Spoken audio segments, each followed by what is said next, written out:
Hoyra horira horira horira hoyra horira. Oğlumdağı çiteni alıp tarkama, sızdırıp uçkan kuşnum arabızından. Sana va meni akşıllık eteğim, gün çıkışta va ögülde ölüşüm. Horira horidara hoyra hoy horira horira horira hoyra horira horira horira hoyra horira. Род Магометовых является фамильным подразделением рода Крымшамхаловых, одного из древнейших княжеских родов Карачая.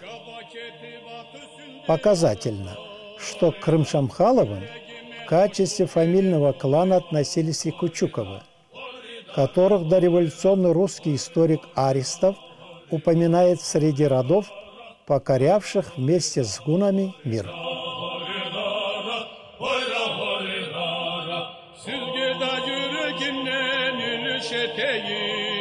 Sizni bile aylanırga söz vereyim, uzak yerlerden men salıp keleme, kesim kidik batırlanı izleyme. Horira horidara hoyra hoy horira horira horira hoyra horira horira horira hoyra horira.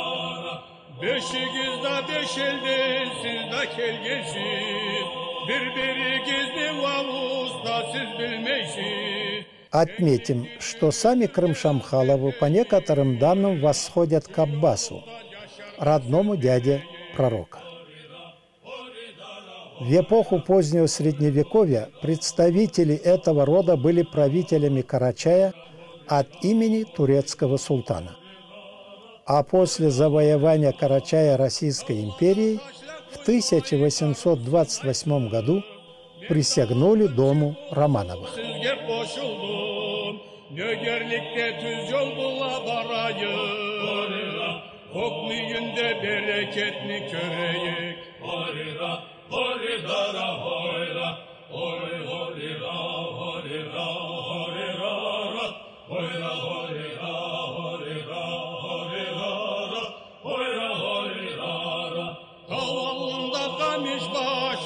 Köreme, Arvazda vacırgen adam körmeyme, bu tirede adam ulup olur mu?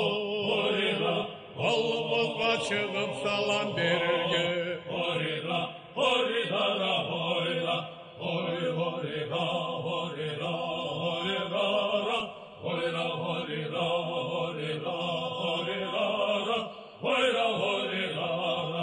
Atlandılar batırlar bir bolup, şu yoklukta yaşavgala bir bolup, düşmanlığa kadavlukçu olmazlar.